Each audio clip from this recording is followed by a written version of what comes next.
नजर आएगा। सेंसेक्स तो सिर्फ 1% नीचे। आइए फोकस करते हैं आज की एक बड़ी और एक्सक्लूसिव खबर पर, और यह खबर वाकई में बेहद बड़ी और बहुत ही एक्सक्लूसिव है, क्योंकि अब आपको वो दो कंपनियों के बारे में सुनने को मिल रहा है जो आपने पहले कभी नहीं सुना और जिनका निजीकरण यानी कि प्राइवेटाइजेशन करने की तैयारी में है सरकार, मन बना चुकी है। हमारी एग्जीक्यूटिव एडिटर स्वाति खंडेलवाल हमारे साथ कार्यक्रम में हो रही है शामिल, बताने के लिए कौन सी है वो दो कंपनियां और सरकार का क्या है इरादा। स्वाति, गुड मॉर्निंग, बताइए। Good morning. बिल्कुल आपने सही कहा अनिल जी, सरकार बिल्कुल मन बना चुकी है। दो कंपनीज आइडेंटिफाई की है और ये कंपनीज है फर्टिलाइजर सेक्टर की। जी हाँ, इनका प्राइवेटाइजेशन होने जा रहा है और सूत्र में बता रहे हैं कि दीपम ने ऑलरेडी इस पर काम शुरू कर दिया है। दोनों कंपनीज के नाम बता दूं, NFL और RCF। जी हाँ, ये दोनों कंपनीज हैं जो हमारे रडार पे रहेंगी और जिनको अब गवर्नमेंट प्राइवेटाइज करेगी। सरकार इसमें अपना हिस्सा कम करके उसके बाद इसको प्राइवेटाइज करने का मन बनाया है, जिसका मतलब होगा कि मैनेजमेंट कंट्रोल ये एक प्राइवेट प्लेयर को देने के लिए तैयार है। और सरकार को ये भी बहुत उम्मीद है कि इस पे अच्छे दावेदार उनको मिलेंगे। दोनों कंपनीज की परफॉर्मेंस भी काफी अच्छी और स्ट्रांग रही है, तो ये बहुत बढ़िया एक तरह से डिसइन्वेस्टमेंट क्राइटेरिया और कैटेगरी में ये प्ले आउट होंगी। अच्छी बात क्या है, ये दो ही नहीं, इसके बाद और भी कंपनीज हैं जिनमें विनिवेश होगा एक दूसरे चरण में।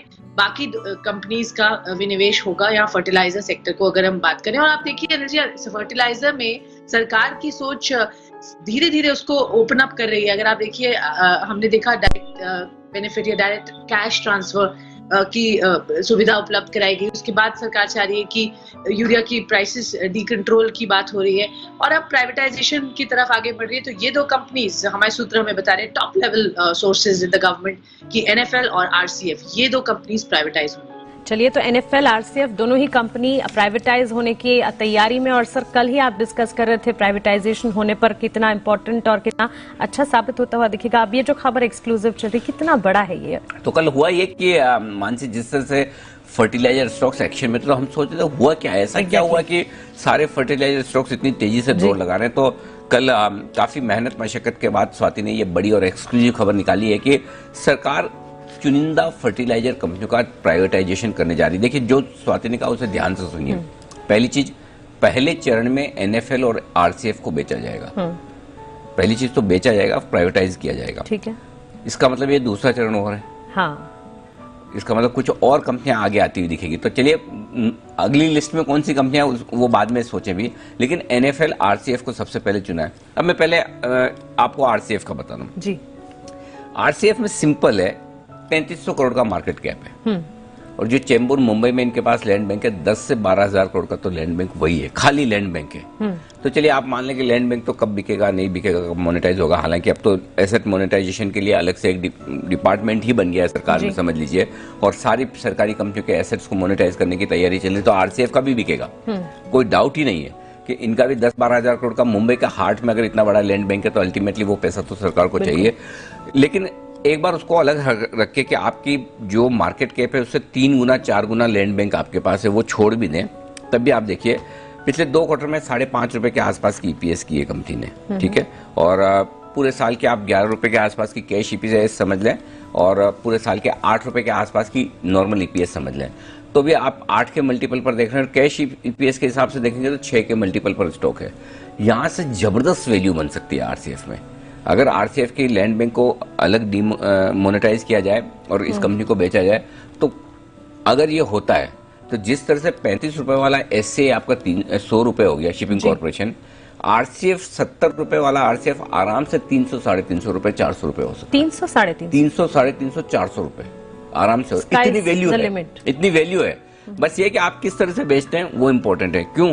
क्योंकि देखिए, एक तरफ अगर आप लैंड बैंक अलग करके लैंड को अलग से बेचते हैं तो वैल्यू 10-12 करोड़ वहां से आ जाती है जी। कोर बिजनेस की वैल्यू अलग है। और दूसरा है कि DBT सरकार कर रही है, यूरिया डी कंट्रोल करने जा रही है, तो ये सारी चीजें जो पूरी इस सेक्टर की री रेटिंग कर देगी। तो RCF जबरदस्त वैल्यू है, इसमें कोई डाउट नहीं। ठीक है, अब RCF के साथ दूसरा NFL है। NFL का मार्केट कैप तो 2200 करोड़ ही है। NFL के पास भी 8,000 करोड़ का लैंड बैंक है। अब देखिए, 2200 करोड़ के सामने 8,000 करोड़ का लैंड बैंक है और लास्ट 2 क्वार्टर में इसकी भी EPS 4 रुपए है, कैश EPS 6 रुपए आप मान लें, 4 के P मल्टीपल 100 रुपए तो ऐसे ही हो जाएगा। बिल्कुल, मतलब बिना कुछ देखे समझे ही 100 रुपए हो जाएगा। उसके ऊपर सरकार सारे के सारे जो फर्टिलाइजर प्लांट्स हैं उनको गैस बेस करने जा रही है। इनकी कॉस्ट वैसे ही बचेगी, ओवरहेड्स बच जाएंगे, प्रॉफिटेबिलिटी बहुत बढ़ेगी। तो सरकार जो अब की बार फर्टिलाइजर सेक्टर को प्राइवेटाइज करने के पीछे जो एक्शन बना रही है वो इंटरेस्टिंग है।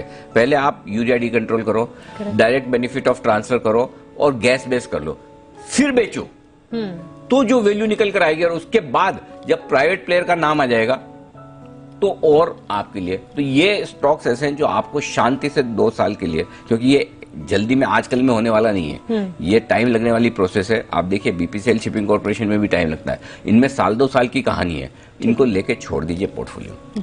बिल्कुल सर, कल आप ये भी बता रहे थे कि प्राइवेटाइजेशन किन लेवल्स पर होगा, वो तो अब काफी प्राइमरी बात हो गई, उससे आगे अब देखना होगा और उससे आगे का आउटलुक काफी प्राइवेटाइजेशन होने का। आप बीपीसीएल देखिएगा, अगर बीपीसीएल समझे 500, 550, 600 में प्राइवेटाइज होता है तो फिर 600 थोड़ी रहेगा, फिर उसको वैल्यूएशन सरकारी कंपनी के नहीं मिलेंगे, प्राइवेट कंपनी के मिलेंगे। तो जब भी बाजार का मूड माहौल खराब हो, ये साल सरकारी कंपनियों का है, आपको इस खरीदारी की लिस्ट बना के रखनी और ये खरीदना है। आरसीएफ जो कुणाल जी राकेश जी ने परसों दिया था स्टॉक यहाँ खरीदारी करने की राय, जबरदस्त भागा। मेरे ख्याल से हमारे सारे एक्सपर्ट्स की तरफ से कहीं न कहीं उसमें खरीदारी करने की राय आई हुई है। ये एक बार कुणाल जी जरा आरसीएफ के चार्ट्स देखिए और बताइए।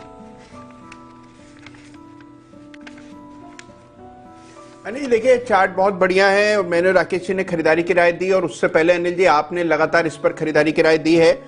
Inverted head and shoulder pattern बना हुआ है जिसका अगर आप टारगेट निकालते हैं अनिल जी तो 85 रुपए का टारगेट निकलता है।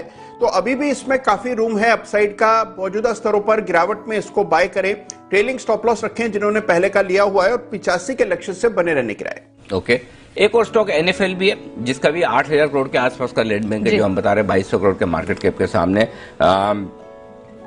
सुमित जी एनएफएल, इसके चार्ट देखिए, बताइए इसके लिए क्या लेवल्स इंपॉर्टेंट है। 48 से 50 इमीडिएट हर्डल है अनिल जी। 48 से 50 का लेवल क्रॉस होने के बाद इसके अंदर भी बहुत स्ट्रॉन्ग मोमेंटम बिल्डअप होगा और फिर 60 से 65 रुपए तक के लेवल भी पोजिशनली देखने को मिल सकते हैं। तो आज के लिए 48 से 50 का टारगेट मान के चले और पोजिशनली 50 के ऊपर सस्टेन किया तो 60 से 65 के लेवल फिर एनएफएल में देखने को मिलेंगे। बिल्कुल, और चलिए सर अब बाजार का रुख करते हैं क्योंकि शुरुआत होने की तैयारी में है और पर्टिकुलरली सेटल हो चुके हैं, सेटल हो रहे हैं।